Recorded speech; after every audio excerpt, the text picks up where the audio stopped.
আপনাদের ভিডিও এবং অডিও জীবনকৃষ্ণ সাহা জেলের মধ্যে থেকে এই এক্সামের রেজাল্টেও যেভাবে প্রভাব খাটিয়েছেন। জেলে তো উনি ফোন ব্যবহার করছেন, জেলে গেলে কিচ্ছু হবে না, মমতা ব্যানার্জিকে সরাতে হবে।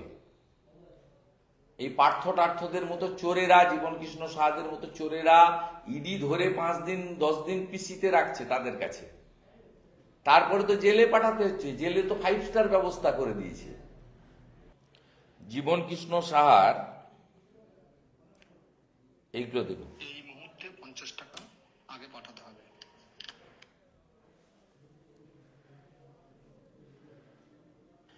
এই মুহূর্তে 50 টাকা আগে পাঠাতে হবে।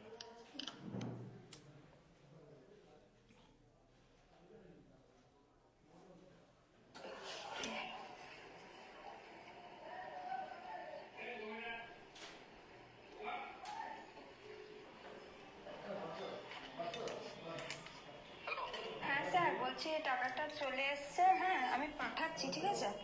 আর বলছিলাম যে স্যার, তাহলে আমার ওই 15,50,000 আপনাকে দেওয়া হলো। হ্যাঁ, আর স্যার বলছি কি যে স্যার, বলি ফোনে ফোনে ওটা না এখন বুঝতে দাও, আমি বললাম তো, আমি তো বলে দিলাম।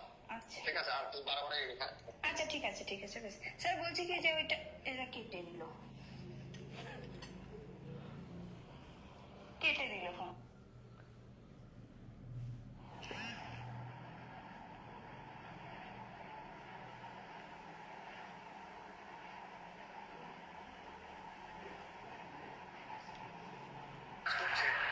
এক বছর 4 মাস পর বেরিয়ে যাবে, সুপ্রিম কোর্ট থেকে বেরোলাম।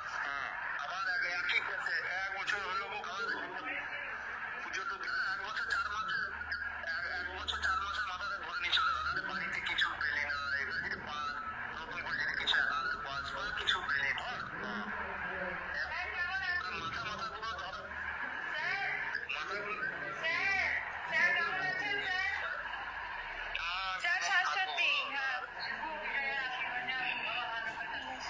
আপনি আপনি কবে ফিরবেন স্যার? কবে ফিরবো তাড়াতাড়ি চেষ্টা করছি। যার আমার কাছে তো কিছু মানে নাই, কোনো রিকভার নাই, আমার কোনো অ্যাকাউন্টে কিছু নাই, শুধু ফালতু ফালতু সেটাই তো আমরা অবাক, হঠাৎ করে একই জিনিস বারবার রিপিট।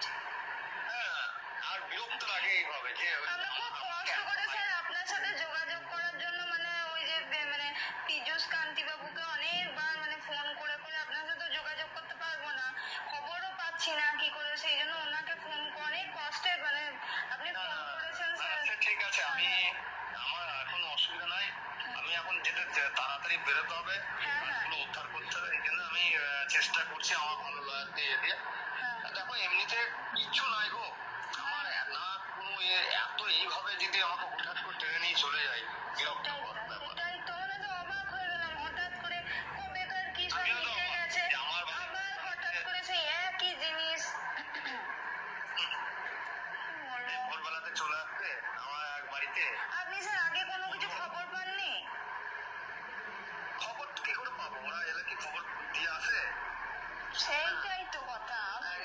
একবার সিবিআই দেখো, একবার একই মানুষকে কতবার ধরে, একবার সিবিআই ধরলো, একবার ইডি ধরছে, যখন ধরবি তো একসঙ্গে ধরলে। সত্যি বাবা, মানে মানুষকে এত হ্যারাস কেন করে এরা, মানে কি বলবো। সকাল 6টার সময় দিয়ে আসি, যাচ্ছা তাই একবারে, যা তা। স্যার মনোজিতের সাথে কথা বলুন। করার চেষ্টা করছি, মিসেসকে পাঠাতে হবে যে আমি করছি, ব্যবস্থা করে দিচ্ছি। এটা স্যার, এটা ভালো হলো ভালো হলো, এটা স্যার করে দিলাম। আমরা আগামী সপ্তাহ থেকে অ্যাপ্লিকেশন চলবে তো ডিএলএড। তাড়াতাড়ি বের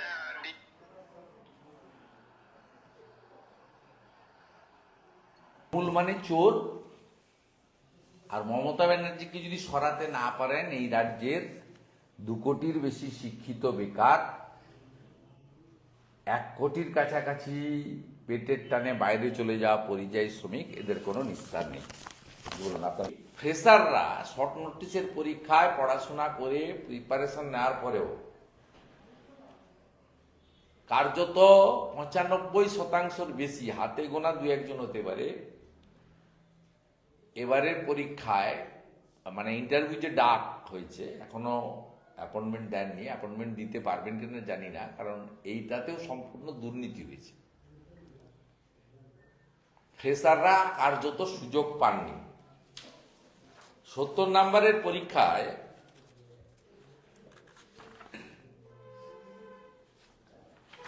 আপনার এক একটা সাবজেক্টে 60 পেয়েও ইন্টারভিউতে ডাক পাননি।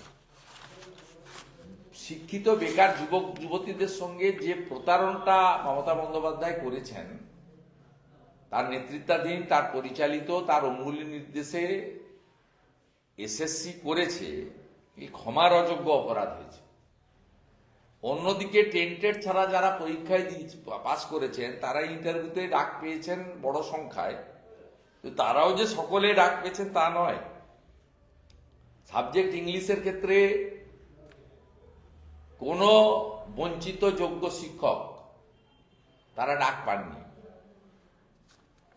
আমার কাছে সম্পূর্ণ তথ্য আছে এবং এটা প্রাথমিকভাবে আমি আপনাদেরকে রিয়াকশন দিলাম। এটার উপরে রাজ্যের প্রধান বিরোধী দল ভারতীয় জনতা পার্টি এবং বিরোধী দলনেতা হিসেবে আমার যেটা করণীয় দায়িত্ব সেটা আমি নিশ্চয়ই পালন করব। সাথে সাথে আমি